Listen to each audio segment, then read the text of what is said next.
first case in 2009 and got arrested, I was kind of like putting that same trick back. With all those three obstacles, you destined for failure. Well, back then, it wasn't as many outlets as it is now to get out. Right. You know what I'm saying? We had that many escape routes and safety zones like they got now. All right, top of the world's world-class visionary. We're back on Last of a Dyng Seed, the only platform on this planet where we take cinematic scenes and we expose unseen narratives in the real world. And we have one of these real stories right here in front of me, Jabarri Pangelinan, and he says one of the movies that relates to his life is Imperial Dreams. Now, for the world that don't know, how does this movie relate to your life? Well, shoot, for y'all that don't know, not only is it, relate to my life on that level, it's also shot in my projects. So that's what made it really to see a movie really get shot over there that was wrote by somebody I know from over there. All right. So, that played a big part too. Just, seeing the homie really put the footwork in and did what it took to get that movie done over there. Right. And so with that being said, that's what, drew me into that once I figured out he was the one who wrote it and stuff versus it was just a random movie shot over there and shit. Right. Then when I seen the storyline of what the character was going through, like back then in 2005, 2006, they had dudes going to jail, but you was still, you had to pay that child support. You still got to pay, owe back child support. So now when you come home from jail, you owe child support, you can't get your license, then you can't get the job. So when I see that, I'm like, damn, that's crazy, because when I caught my first case in 2009 and got arrested, I was kind of like putting that same trick back. You know what I'm saying? 'Cause that's what I call it, a trick back. They know with all those three obstacles, you destined for failure.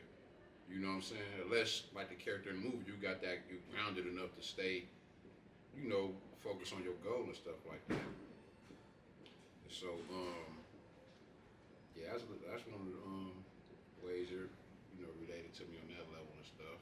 All right. And when you was going through that trick bag, as the character was going through it. See, it's kind of the reverse. He got out the pen and started going through that. You was going through that, and that pressure caused you to do something that put you in the pen. Exactly. So what was going on what are all the things you were specifically going through, and what type of roadblocks was you hitting before you finally took a turn, and where did that turn lead you? All right, so one of the main things I was going through was they gave me a felony for a case that was like a misdemeanor. So now, back then, they didn't have all the felony friendly shit going on like they do now. So back then, I'm on felony probation for a case that was considered a misdemeanor. Then they want me to pay probation, and they want me to get a job. So now when I'm going to try to, fill out these job applications, they ask, do I got a felony? That's the first question on there. You like, yeah, I can't get around that. They see, then so that's right there automatically getting me denied. Then y'all want me to pay probation every month. Like, I'm supposed to pay y'all, I can't even get no job. So, even though I was on probation for 18 months, you know what I'm saying? By then now I had a newborn child. Now it's new mouths to feed. Right.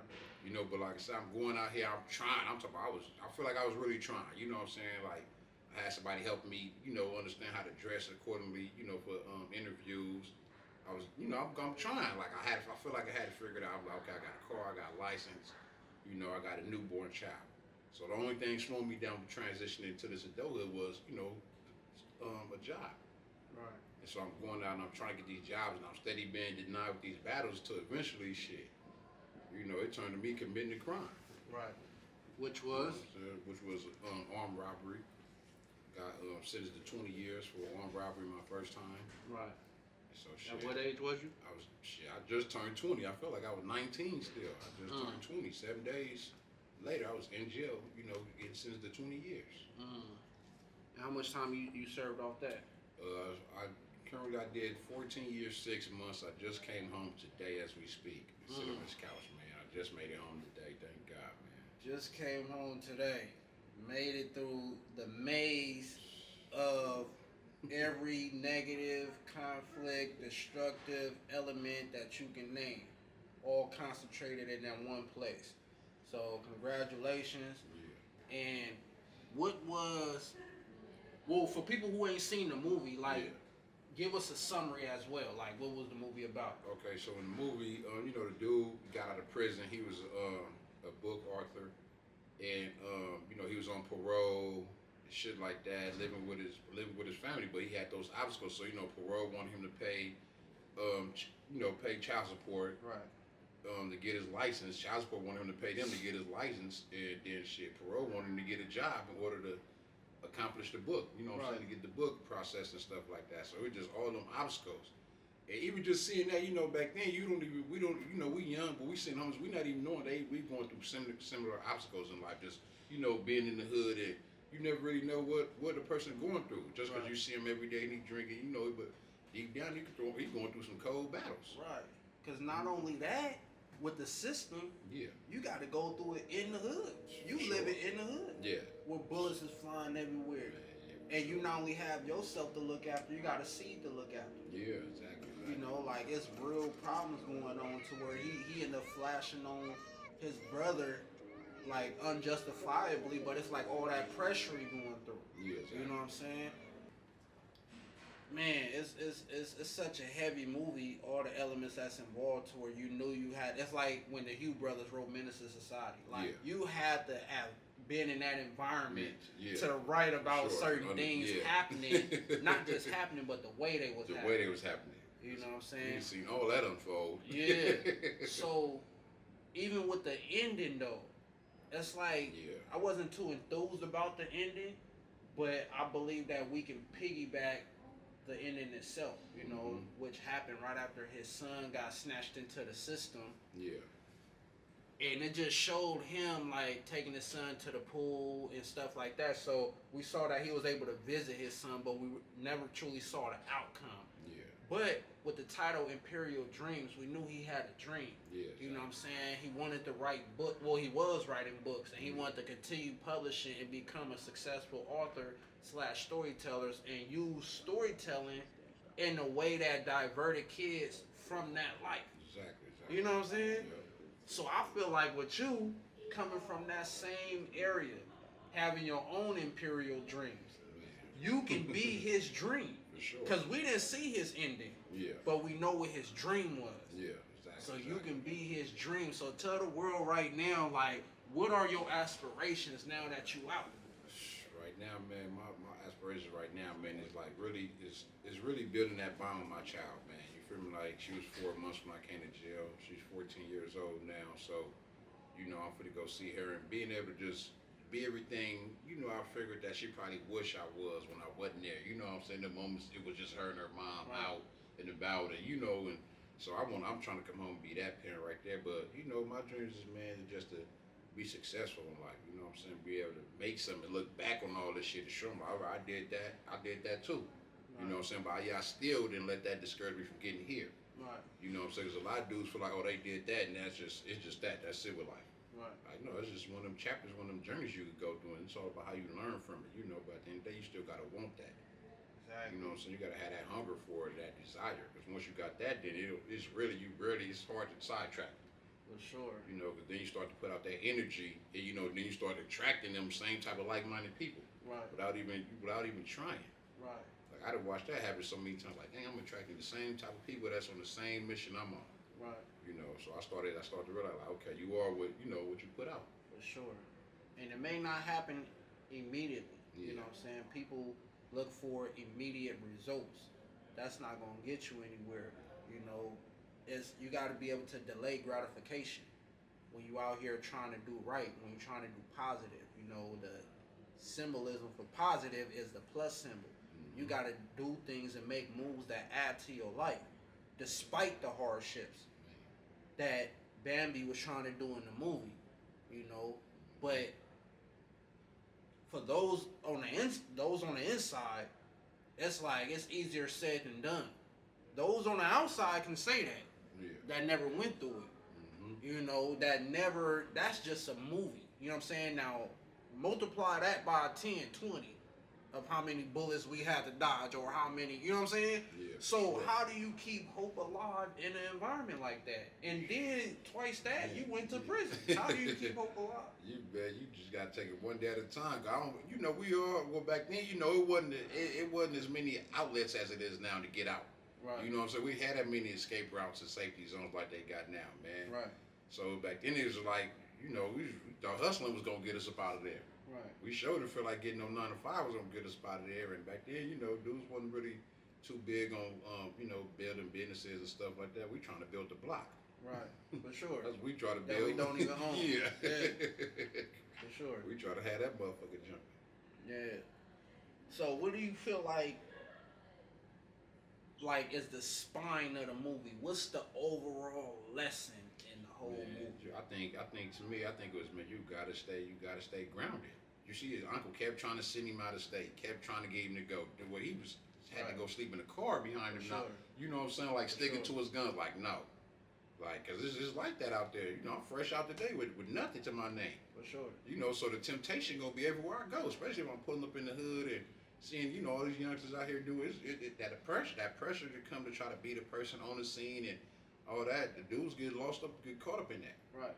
And since you anticipate that, what's your strategy? Just be myself, man. I ain't got nobody to prove nothing to, man. I'm just me on the scene, They gonna throw the flowers at your feet. So it's like, what's your strategy? Just stay humble, man. Like all that, like don't look up for me for all that shit. Look up to me for all the shit I did back then. Like look up to me for all the shit I'm finna do and accomplish now. You know what I'm saying? Like that's what it's gonna count out to me. Like all that shit back there, that's easy shit to do. Like you say, it's easy to go out there and destroy some shit and do all that. Taking some shit, it's easy to do that. You know what I'm saying? Really working for it and understanding the value of a dollar and how to manage your money and build something. You know what I'm saying? It's like putting Legos together. Right. Everybody kids didn't play with Legos because they didn't know how to build with them motherfuckers. Right. You feel me? Right. For sure. And I like how when Bambi was reading his writings in his book, right? It was a moment where he was reading what he was wrote, and he was talking about how your heart can be contrary to what the hood says. Yeah. You know what I'm saying? The hood tells you to react, whereas your heart tells you think before you act. Yeah. You know what I'm saying? Yeah, for sure. And he said, how do you stand on, something to the effect of how do you stand on truth in the moment though? Because there's so much going on, so much chaos and distraction, and your survival is kicking in that moment. So we always go against our first mind. Mm-hmm. We've done that. We've seen the consequences of that. Now you back out here in the world of distraction. So how do you keep a sound mind to make sure you always think every step of the way, no matter what's going on? Well, that was the big thing, is making sure, like you said, you got to be a thinker every step of the way. You got to understand the cause and the ripple effects that every decision you're gonna make is gonna have, because you can see it coming. You know what I'm saying? You could tell plenty of cause and ripple effects from just because there's only a few outcomes that's gonna come from the decisions we choose to make. Sure. So therefore, now that little voice I hear, I'm like, I know better now. Like, nah, that ain't cool. Like, nope, I'm not gonna even encourage you to do it. Right. You know, it's like, no, what you finna go do what? Oh yeah, you know what you know what I'm saying? Like, I'm gonna try to talk you off the shit. Right. Or just talk you on that mud. Like, nah, man, it ain't worth it. Right. Ain't worth it, man. When you go through them years, you know what I'm saying, that not seeing your family, man. I seen my mom's today, man. It broke my mom like she older, but she ain't look that old when I went to jail. You know what I'm saying? Like, man, I like, dang, my mom, she getting up in age, man. And no matter how much you prepared yourself, it's still tough. For sure. Like, bitch, that's 14 and a half years I just missed out my mama life. Sure. You know what I'm saying? We missed out each other's life. Man. So y'all can see how y'all can see the surprise on his social media pages too, which is what? The number 4 GETSDOE. Focus dope. Right. That's his Instagram. What's your Facebook? Facebook is Jabarri Pangelinan. That's PANGELINAN. Oh damn! I butchered the name. So say it properly. Pangelinan. All right, Pangelinan. All right. So and last of a Dyng Seed alumni. You know what I'm saying? Like his first day out, y'all gonna see him continue to make big moves. Hard, but as long as it can happen, we can make it happen. You know what I'm saying? So I appreciate y'all for tuning in. Y'all gonna see more content from him.